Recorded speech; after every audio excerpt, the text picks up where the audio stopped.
सो इस वीडियो में मैं बात करने वाला हूँ regarding investing and mutual funds. So let's start it. So let's start with कि हम लोगों को इन्वेस्ट क्यों करना चाहिए बेसिकली, राइट? क्या ज़रूरत है हमें इन्वेस्ट करने की? क्यों ना हम जो भी हमारा इनकम है, जो भी हम सेव कर रहे हैं, फॉर एग्जांपल लेट्स से अगर किसी की सैलरी 50,000 है या 30,000 है या 1 लाख है, जो भी अमाउंट है, उसमें से जो भी पैसा हम सेव कर रहे हैं, 10,000, 5,000, 1,000, 50,000, जो भी अमाउंट हम सेव कर रहे हैं, क्यों ना उस अमाउंट को हम लाइक बैंक्स में रखें, राइट? उस अमाउंट को हम बैंक में ही रखें और आगे चल के मान लो लेट्स सी अगर उस पैसे की मुझे नीड नहीं है, then why not do FD for that amount, right?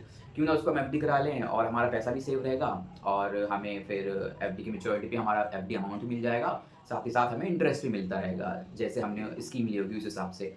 तो ये एक आर्ग्यूमेंट होता है लोगों का, मोस्टली लोग यही करते हैं आज भी इंडिया में। सो आपको जान के हैरानी होगी कि स्टिल इंडिया में आज के टाइम पे भी जो लोग मार्केट में इन्वेस्ट करते हैं, स्टॉक मार्केट, म्यूचुअल फंड्स में जो इन्वेस्ट करते हैं, वो तकरीबन 4 से 5% लोग हैं जो खाली इन्वेस्ट करते हैं।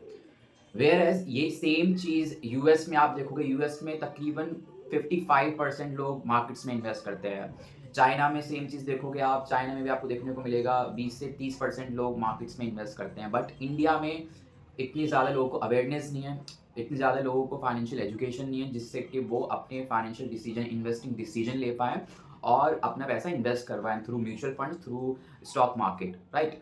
तो वो सारी चीज़ें हैं इंडिया में। तो फर्स्ट क्वेश्चन आता है कि एक्चुअल में हमें ज़रूरत क्या है इन्वेस्ट करने की? तो सबसे बड़ा रीज़न होता है इन्वेस्ट करने का कि हमारा जो पैसा है अभी हमारे पास, अगर हम उसको बैंक्स में रखते हैं या फिर हम अपने घर में रखते हैं पैसे को, तो उस पैसे की वैल्यू कम हो जाती है। फॉर एग्ज़ाम्पल आप लाइक ₹100 आज से 20 साल पहले जो वैल्यू रखते थे, आज के टाइम पे वो ₹100 की वैल्यू बहुत ही ज़्यादा कम होगी, राइट? क्योंकि महँगाई का दर 7 से 8% से बढ़ता है और आपका वो पैसा 0% से ग्रो हुआ है क्योंकि आपने उसको अपने घर में रखा हुआ है या बैंक में भी रखा है आपने, तो 3% से बढ़ रहा है। स्टिल अगर आपके पास 3% से बढ़ रहा है सालाना ड्यू टू बैंक्स का जो इंटरेस्ट मिलता है और इन्फ्लेशन 6% है, उसमें भी आपके पैसे की वैल्यू 3% से कम हो रही है हर साल, राइट?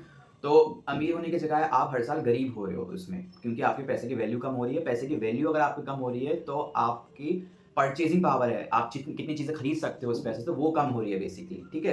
तो इसके लिए अब अलग-अलग इन्वेस्टमेंट्स की चीज़ें आती हैं, इन्वेस्टमेंट एसेट्स आते हैं, ओके? इन्वेस्टमेंट व्हीकल्स आते हैं अलग-अलग, ठीक है? तो फर्स्ट जैसे कि सबको पता है एफडी, सबसे पहले एफडी आता है। एफडी में अगर आप इन्वेस्ट करते हो आपको 6% मिलता है, आपका पैसा सेव रहता है उसमें पूरी तरीके से। एंड उसके बाद आता है हमारा लेट्स से बॉन्ड्स। जो बॉन्ड्स होते हैं कंपनीज़ के, एनबीएफसीज़ के, उसमें आप इन्वेस्ट करके अराउंड 8 से 9% तक आप उसमें इंटरेस्ट अर्न कर सकते हो। उसके बाद आते हैं हमारे पास गोल्ड बेसिकली। गोल्ड सबसे ज़्यादा लाइक पॉपुलर इन्वेस्टमेंट है among Indians, okay? For example around 11% पूरे वर्ल्ड का गोल्ड जो है वो इंडियन वुमेन्स के पास है, राइट? पूरे उसका फिजिकल गोल्ड का, क्योंकि इंडियंस के कल्चर्स में गोल्ड और ये सारी चीज़ें बहुत ज़्यादा इंपॉर्टेंस रखते हैं, लाइक शादियों में हमारी और अलग अलग चीज़ों में, ठीक है? तो गोल्ड में अगर आप इन्वेस्ट करते हो आपको लगेगा कि गोल्ड में सबसे बेस्ट है कि हम गोल्ड में इन्वेस्ट करें और ओवर द टाइम हमें एक अच्छा रिटर्न भी मिलेगा। बट आपको जान के हैरानी होगी कि आप लॉन्ग टर्म अगर गोल्ड का रिटर्न देखते हो in last let's say 20 years, 30-40 years, तो गोल्ड का जो रिटर्न है वो खाली 9 से 10% के बीच ही गोल्ड रिटर्न्स दिए हैं, राइट? तो गोल्ड में भी आप अगर इन्वेस्ट करते हो तो it's a good thing gold में इन्वेस्ट करना, लेकिन आप सारा पैसा गोल्ड में नहीं इन्वेस्ट कर सकते क्योंकि आपको रिटर्न स्टिल वहाँ पे कम मिल रहा है। आपका रिटर्न 10% ही है सालाना एवरेज, लॉन्ग टर्म में अगर आप देखते हो। उसके बाद आते हैं हमारे पास equity products, for example index fund, stock market, mutual funds, ये सारी चीज़ें आ जाती हैं। अब ये जो सेगमेंट है मार्केट का जिसमें सब इन्वेस्ट करते हैं, इसमें सबसे ज़्यादा रिटर्न मिलते हैं ओवर द टाइम। अगर आप सेंसेक्स बेसिकली क्या है? इंडिया की जो टॉप 30 कंपनीज़ हैं, for example Reliance, Tata, Birla, Nestle और अलग-अलग Maruti Suzuki, hero Honda, like जो भी अलग-अलग कंपनीज़ हैं, टॉप 30 कंपनीज़ जो हैं इंडिया की, वो सारी इसमें आती हैं सेंसेक्स में। ये एक इंडेक्स है। ये मान लो एक बास्केट है जिसमें इंडिया की टॉप 30 कंपनीज़ हैं, ओके? तो ये जब बना था 1979 में और अभी तक 2025 तक इसने सालाना ऑन एन एवरेज 16 से 17% का रिटर्न दिया है, जो कि गोल्ड, एफडी, बॉन्ड्स इन सबको लाइक पीछे छोड़ता है, ठीक है? तो ये इक्विटी मार्केट्स हैं जिसमें सबसे ज़्यादा रिटर्न मिलता है इंडिया में, ठीक है? Over the world also, okay? India like world की जितनी भी सारी मार्केट्स हैं, स्टॉक मार्केट्स और म्यूचुअल फंड्स, इसमें ज़्यादा रिटर्न होता है एंड येस ज़्यादा रिस्क भी होता है। लेकिन जो भी रिस्क होता है म्यूचुअल फंड्स में, स्टॉक मार्केट में, वो जो रिस्क होता है वो आपके टाइम पर डिपेंड होता है। जितना ज़्यादा आप लॉन्ग टर्म के इन्वेस्ट करोगे, उतना कम आपको रिस्क होगा। रिस्क इसमें रिस्क का मतलब क्या है कि आपका जो अमाउंट है वो कितना फ्लक्चुएट होगा। फॉर एग्जांपल आपने ₹100 डाले उसमें एंड ₹100 आपके 90 हो गए, फिर 80 हो गए, फिर 150 हो गए। तो जो फ्लक्चुएशन है इसको हम बेसिकली रिस्क कहते हैं इन म्यूचुअल फंड्स और स्टॉक मार्केट। ओके, तो इस फ्लक्चुएशन को रिस्क कहते हैं। अब स्टॉक मार्केट इंडेक्स और म्यूचुअल फंड्स का क्या फंडा है, अब आप स्टॉक मार्केट में इन्वेस्ट करना बहुत ज़्यादा मुश्किल है। क्यों?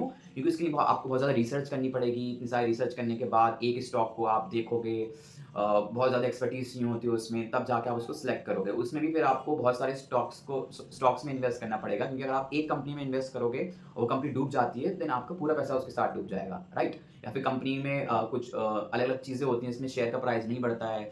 कुछ ऐसी कंपनीज़ होती हैं जो लाइक 2 साल अच्छा काम करती हैं, फिर 2 साल कम काम करती हैं, ठीक है? कम प्रॉफ़िट होता है उन्हें। तो ऐसी बहुत सारी चीज़ें हैं स्टॉक मार्केट में, तो आप डायरेक्टली कभी भी स्टॉक नहीं खरीद सकते अगर आपको नॉलेज नहीं है, आप एक्सपर्टीज़ नहीं है, आपको टाइम नहीं दे सकते इसमें। फॉर एग्ज़ाम्पल मैं इस पूरी इंडस्ट्री में, बट स्टिल मुझे टाइम नहीं मिलता रिसर्च करने का 2-3 घंटे रोज़, तो मैं लाइक ज़्यादा स्टॉक्स में नहीं कर पाता डायरेक्टली, ऑल्दो मैं इसी फील्ड में हूँ पिछले 5 साल से। ओके, बट स्टिल अब इसके बाद आते हैं म्यूचुअल फंड्स। अब म्यूचुअल फंड्स क्या होते हैं बेसिकली, फंड मैनेजर है एक, मान लो मेरे पास पैसा है बट मेरे पास एक्सपर्टीज़ नहीं है कि मैं स्टॉक मार्केट में खुद से पैसे लगा पाऊँ। देन म्यूचुअल फंड आते हैं। म्यूचुअल फंड कहते हैं कि आपके पास पैसा है, हमारे पास एक्सपर्टीज़ है। फॉर एग्ज़ाम्पल हमारे पास फंड मैनेजर है जिसको 20 साल का एक्सपीरियंस है स्टॉक मार्केट में एनालिसिस करके पैसा इन्वेस्ट करने का। आप हमें पैसा दो अपना और हम आपका पैसा स्टॉक मार्केट में लगाएँगे, ठीक है? अब मान लो 100 लोगों ने अपने 100-100 रुपए फंड मैनेजर को दे दिए म्यूचुअल फंड्स को, ठीक है? उसके पास 10,000 रुपए हो गया, वो 10,000 रुपए में बहुत सारे स्टॉक खरीद सकता है मान लो, ठीक है? तो वो सब में इन्वेस्ट करेगा, तो म्यूचुअल फंड एक साथ 50 से 60 कंपनीज़ में इन्वेस्ट करते हैं। और आप 1000 रुपए 10,000 रुपए भी इन्वेस्ट कर रहे हो तो वो आपका पैसा 50-60 कंपनीज़ में जा रहा है। व्हिच मीन्स, और ये जो कंपनी है बहुत ज़्यादा रिसर्च करके, बहुत ज़्यादा एनालिसिस करके ये लोग इसमें इन्वेस्ट करते हैं। तब जाके उसमें से जो भी रिटर्न आता है, मान लो आपके ₹100 में से आपके ₹200 बन गया वो 5 साल बाद, ठीक है? तो वो ₹100 का जो आपका रिटर्न है उसमें से म्यूचुअल फंड्स जो होंगे वो 1 से ₹2, मतलब 1 से 2% सालाना चार्ज करते हैं अपनी फीस के तौर पर, और बाकी सारा आपके पास आ जाता है आपका पैसा जब भी आप उसको विथड्रॉ करते हो, वरना वो इन्वेस्टेड ही रहता है।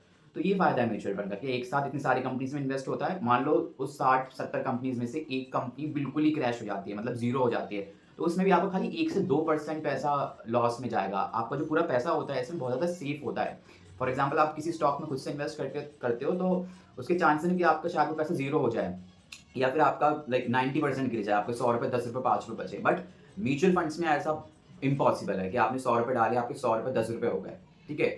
तो वो इम्पॉसिबल है म्यूचुअल फंड्स में। आपका जो रिस्क होता है इसमें बहुत ज़्यादा लाइक कैलकुलेटेड होता है। फॉर एग्ज़ाम्पल कोविड टाइम में मार्केट गिरी थी 30 से 40%, तो म्यूचुअल फंड्स भी इसके आस-पास ही गिरे थे, और कोविड जो पीरियड है वो सबसे ज़्यादा लाइक रीसेंट हिस्ट्री में आप देखें सबसे ज़्यादा नेगेटिव पीरियड था स्टॉक मार्केट का। उसमें भी खाली 30 से 40% मार्केट गिरती है और उसके बाद सीधे रिकवर करती है, राइट? तो शॉर्ट टर्म में ऐसी बहुत सारी चीज़ें होती हैं, बट जितना आप लॉन्ग टर्म के लिए इन्वेस्ट करते हो उतना ज़्यादा आपको फ़ायदा होता है। आप 5 से 10 साल के लिए आप इन्वेस्ट करोगे तो एक बहुत अच्छे चांस, मतलब 99% चांस है कि आप एक अच्छा रिटर्न बनाओगे स्टॉक मार्केट में, राइट?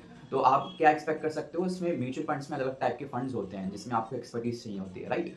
उसमें इतने सारे फंड्स हैं, आपको चूज़ करना कौन-सा आपके लिए बेटर है वो बहुत ज़्यादा मुश्किल होता है, राइट? तो उसमें मैं आपकी हेल्प करूँगा। एंड जो म्यूचुअल फंड्स हैं उसमें बहुत अलग तरीके से आप इन्वेस्ट कर सकते हो। उसके बारे में हम लाइक नेक्स्ट वीडियो में डिस्कस करेंगे। Thank you.